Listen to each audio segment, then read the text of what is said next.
Perkenalkan, nama saya Glenn Christopher Angau, NIM 2150301 dari jurusan Ilmu Fisika, Fakultas MIPA, Universitas Negeri Manado. Pada kesempatan kali ini, saya akan mempresentasikan tentang sistem panas bumi pada mata kuliah karakteristik reservoir. Sebelum masuk, ada 4 pembahasan yang akan kita bahas pada kesempatan kali ini. Yang pertama, kita akan membahas tentang pengertian dan dasar-dasar. Yang kedua, proses pengambilan panas bumi. Yang ketiga, PLTP. Dan yang keempat, yaitu keuntungan dan tantangan. Kita masuk pada topik yang pertama, pengertian dan dasar-dasar. Jadi, apa itu sistem panas bumi? Kita harus mengenal dahulu apa itu definisi dari panas bumi dan geotermal. Nah, panas bumi di sini merujuk pada panas yang dihasilkan oleh inti bumi dan dialirkan ke permukaan bumi melalui magma, lempeng tektonik, dan aktivitas geotermal lainnya. Nah, jadi panas bumi di sini adalah salah satu bentuk energi terbarukan yang tersedia di alam dan dapat dimanfaatkan sebagai sumber energi alternatif.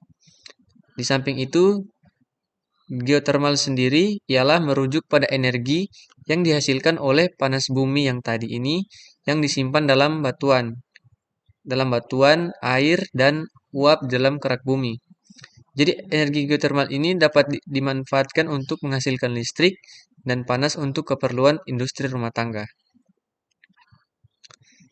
Nah, setelah kita mempelajari definisinya, sekarang kita masuk pada bagaimana panas bumi terbentuk dan dihasilkan oleh inti bumi. Yang pertama di sini, panas bumi itu terbentuk melalui peluruhan radioaktif. Jadi peluruhan radioaktif ini, inti bumi di sini mengandung unsur radioaktif seperti uranium, thorium, dan kalium. Ketika unsur-unsur tersebut terurai secara alami, mereka melepaskan energi berupa panas yang akhirnya menyebar ke seluruh bagian inti bumi. Kemudian, yang kedua di sini, bagaimana panas bumi itu terbentuk dan dihasilkan melalui pendinginan alami. Inti bumi terus-menerus mengalami pendinginan sejak terbentuknya bumi. Meskipun masih panas, inti bumi tidak lagi sepanas ketika bumi masih baru terbentuk. Namun, karena sifat bahan yang terdapat di inti bumi seperti besi, nikel, dan logam lainnya, membuat inti bumi tetap mempertahankan panasnya secara bertahap. Jadi, kesimpulannya, kedua proses tersebut berkontribusi pada pembentukan dan penghasilan panas bumi. Panas yang dihasilkan oleh inti bumi kemudian terus bergerak ke arah permukaan melalui konduksi dan konveksi dan muncul sebagai aktivitas geotermal seperti gunung berapi, mata air panas, dan geyser. Kita lanjut pada pembahasan yang berikutnya, sumber daya panas bumi dan potensinya.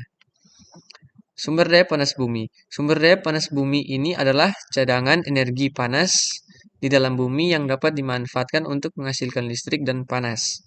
Sumber daya panas bumi didapat dari air dan uap panas yang terbentuk dari reaksi panas bumi yang kemudian dapat dimanfaatkan sebagai sumber energi terbarukan.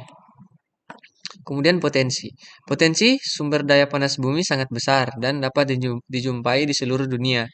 Beberapa negara dengan potensi sumber daya panas bumi yang besar antara lain Islandia, Amerika Serikat, Filipina, Indonesia, dan Jepang.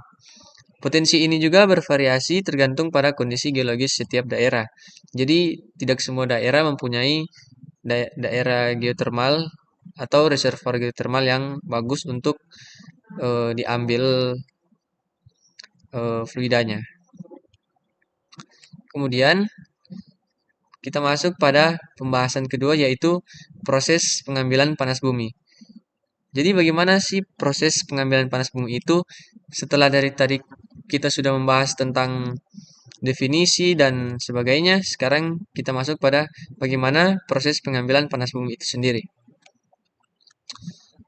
Yang pertama, kita melakukan pemboran sumur. Sumur bor di sini adalah lubang vertikal yang dibuat pada permukaan bumi untuk mencapai reservoir reservoir panas bumi di bawahnya. Sumur bor digunakan untuk mengambil panas bumi dengan cara menyedot air panas atau uap dari reservoir panas bumi dan kemudian memanfaatkannya sebagai sumber energi untuk menghasilkan listrik dan panas. Proses pembuatan sumur bor di sini yang pertama, survei geologi untuk menentukan lokasi yang potensial untuk dilakukannya pemboran. Kemudian kedua, pemboran. Dilakukan dengan menggunakan mesin bor yang dapat mencapai kedalaman hingga ribuan meter. Yang ketiga di sini, air kemudian disuntikan atau diinjeksikan ke dalam sumur untuk memicu pergerakan air panas dan uap menuju permukaan. Dan yang terakhir, air dan uap panas dari sumur bor dialirkan ke pembangkit listrik geotermal atau PLTP. Selanjutnya, fluida panas yang mengalir melalui sumur bor dan bagaimana panasnya diambil. Fluida panas. Fluida panas yang mengalir melalui sumur bor dapat berupa air panas, uap, atau campuran dari keduanya. Nah, fluida panas ini berasal dari reservoir panas di bawah permukaan yang terbentuk akibat panas yang dihasilkan oleh aktivitas geotermal di inti bumi. Kemudian pengambilan panas. Untuk mengambil panas dari fluida panas yang mengalir melalui sumur bor menggunakan peralatan yang disebut heat exchanger. Heat exchanger terdiri dari pipa-pipa yang berada di dalam sumur bor dan terhubung dengan pembangkit listrik geotermal. Ketika fluida panas ini mengalir melalui pipa-pipa tersebut, panasnya ditransfer ke fluida lain yang mengalir di sepanjang pipa-pipa tersebut. Kemudian kita masuk pada pembahasan yang ketiga, yaitu pembangkit listrik tenaga panas bumi atau PLTP. Nah, pada di sini kita akan membahas tentang bagaimana cara kerjanya, komponen, jenis-jenis, serta PLTP yang ada di Indonesia. Jadi setelah kita membahas tadi apa definisinya, kemudian yang kedua tadi bagaimana panas bumi itu diambil, kemudian sekarang kita masuk pada pembangkit listrik tenaga panas buminya. Yang pertama, cara kerja PLTP. Bagaimana sih cara kerja PLTP? Yang pertama itu pasti dari pengeboran sumur. Nah, sumur bor ini dibuat dengan menggunakan teknologi khusus untuk menembus lapisan bumi hingga mencapai reservoir panas bumi yang berada di dalamnya. Yang kedua, pengambilan fluida panas. Jadi setelah dibor tadi dan setelah sumur bor mencapai reservoir panas bumi, fluida panas yang berada di dalamnya diambil dan diangkut ke permukaan dengan menggunakan pompa. Nah, fluida panas ini biasanya berupa air panas atau uap air. Kemudian yang ketiga, pengolahan fluida panas. Tahap-tahap pengolahan ini meliputi pemisahan fluida menjadi gas dan cairan, pemisahan mineral-mineral yang terkandung di dalamnya, dan penyaringan kotoran dan material padat yang tercampur dengan fluida. Yang keempat, penggunaan fluida panas untuk menghasilkan listrik. Fluida panas yang tadinya sudah dipisahkan akan dialirkan ke turbin yang terhubung dengan generator listrik. Nah, turbin ini akan berputar karena aliran fluida panas yang menggerakkan sudut-sudut turbin. Gerakan turbin ini akan menghasilkan energi kinetik yang kemudian diubah menjadi energi listrik oleh generator listrik. Dan yang terakhir di sini, penyaluran listrik ke jaringan PLN. Listrik yang dihasilkan oleh PLTP kemudian disalurkan ke jaringan listrik nasional melalui saluran listrik yang terhubung dengan stasiun transformator. Listrik ini akan didistribusikan ke berbagai daerah yang membutuhkan energi listrik. Jadi, kesimpulan cara kerja di sini, yang pertama, setelah kita membor, kita mengambil fluidanya, lalu kita pisahkan pada tahap pengolahan. Setelah itu baru dialirkan ke turbin untuk menghasilkan listrik, lalu disalurkan ke jaringan PLN. Kemudian ada komponen-komponen dari PLTP itu sendiri. Yang pertama, sumur bor. Komponen utama PLTP yang digunakan untuk mengebor ke dalam lapisan bumi untuk mencapai reservoir panas bumi. Sumur bor ini memiliki diameter yang berbeda-beda tergantung pada jenis reservoir yang akan diambil. Biasanya berdiameter sekitar 15-25 cm. Komponen yang kedua ada peralatan pengeboran. Peralatan pengeboran yang digunakan tergantung pada kedalaman dan jenis reservoir yang akan diambil. Nah, peralatan yang umum digunakan antara lain di sini drill bit, rotary table, dan cable. Komponen ketiga, pipa produksi. Pipa produksi ini digunakan untuk mengalirkan fluida panas dari reservoir ke permukaan. Pipa produksi ini terdiri dari beberapa lapisan pipa yang dilengkapi dengan insulansi untuk menjaga panas fluida. Yang keempat ada pompa. Pompa digunakan untuk mengangkat fluida panas dari dalam sumur bor ke permukaan. Nah, pompa ini harus tahan terhadap suhu dan tekanan. Karena tekanan dan suhu itu tinggi, jadi membutuhkan pompa khusus. Komponen yang kelima, separator, digunakan untuk memisahkan gas dan cairan fluida panas yang diambil dari reservoir. Komponen ini sangat penting untuk menjaga kualitas fluida agar bisa menghasilkan energi listrik yang optimal. Komponen keenam ada turbin. Turbin digunakan untuk mengubah energi kinetik dari fluida panas menjadi energi mekanik yang dapat digunakan untuk menggerakkan generator listrik. Turbin ini biasanya berputar pada kecepatan tinggi dan dioperasikan dengan menggunakan uap air. Komponen ketujuh, generator listrik. Fungsi generator listrik di sini adalah mengubah energi mekanik dari turbin menjadi energi listrik yang siap digunakan. Generator ini biasanya dilengkapi dengan peralatan kontrol dan pemantauan untuk mengatur daya dan kinerja sistem. Komponen yang ke-8, transformator. Digunakan untuk menaikkan tegangan listrik sebelum disalurkan ke jaringan PLN. Transformator ini biasanya terletak di stasiun transformator yang terhubung dengan jaringan listrik nasional. Kemudian, ada jenis-jenis berdasarkan teknologi yang digunakan. Jenis yang pertama di sini adalah Flash Steam Power Plant atau FSPP. FSPP ini merupakan jenis PLTP yang paling umum dan banyak digunakan. Cara kerjanya adalah dengan mengalirkan fluida panas dari reservoir bawah tanah yang memiliki suhu tinggi dan tekanan tinggi ke dalam sebuah pipa.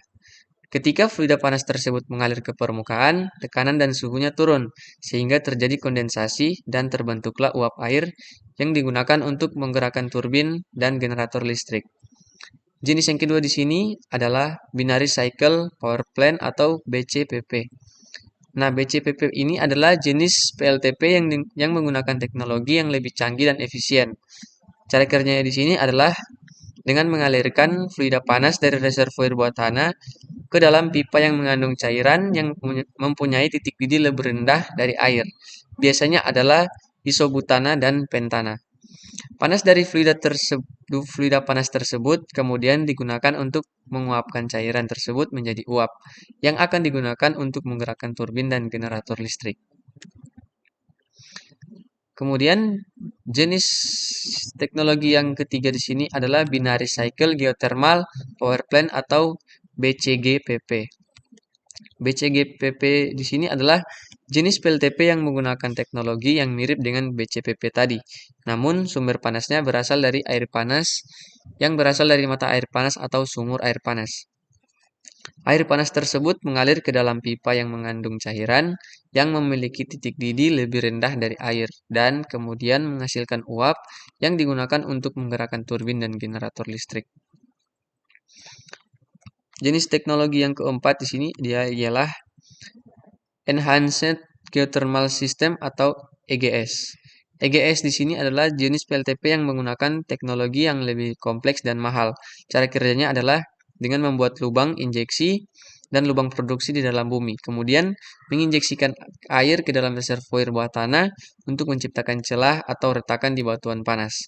Air yang telah mengalir tadi ke dalam retakan tersebut kemudian diambil dan digunakan untuk menghasilkan uap yang digunakan untuk menggerakkan turbin dan generator listrik.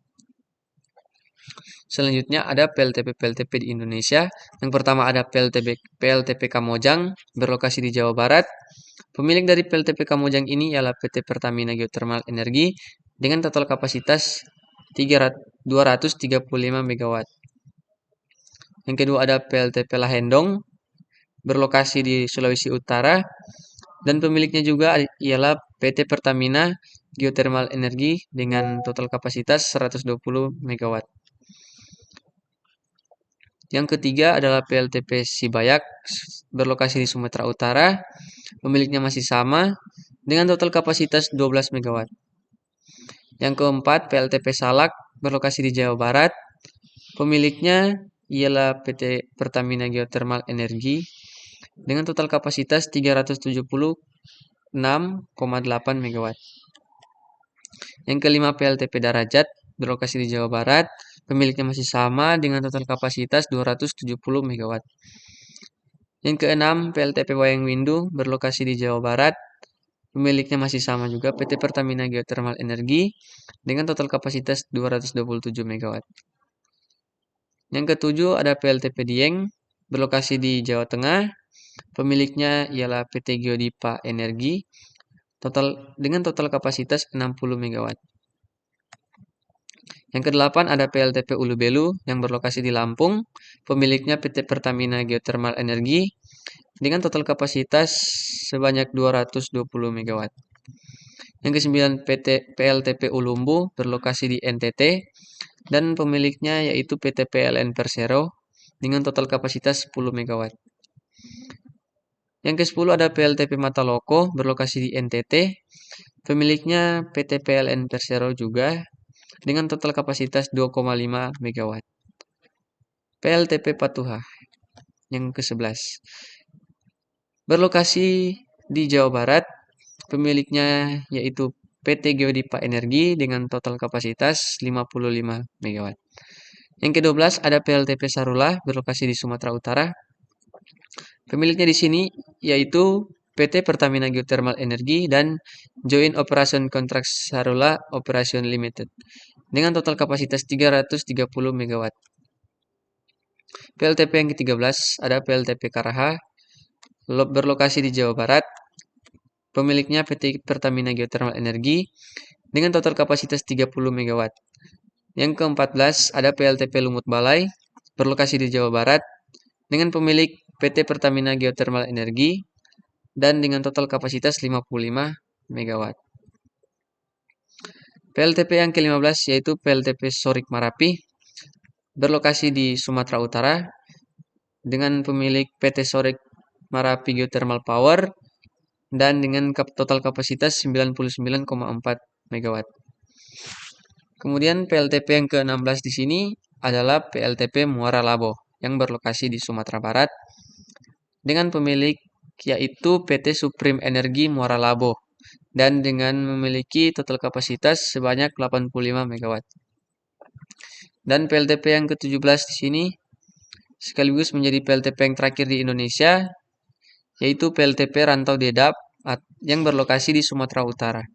Pemilik dari Rantau Dedap ini yaitu PT Supreme Energi Rantau Dedap dengan total kapasitas sebanyak 98,4 MW. Selanjutnya, topik kita yang keempat yaitu keuntungan dan tantangan. Setelah kita mengetahui tentang PLTP dan ketika kita ingin membangun suatu PLTP, kita juga harus melihat dari keuntungan dan tantangan. Nah, apa saja keuntungan dan tantangan dalam pengembangan PLTP ini? Keuntungan yang pertama di sini ialah 1. Ramah lingkungan.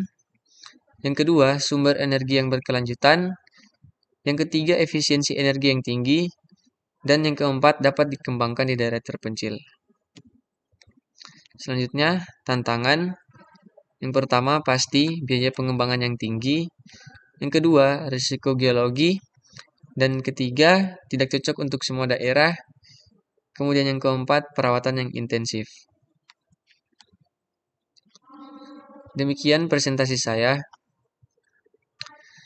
Mohon maaf bila ada salah-salah kata atau kekurangan dalam presentasi.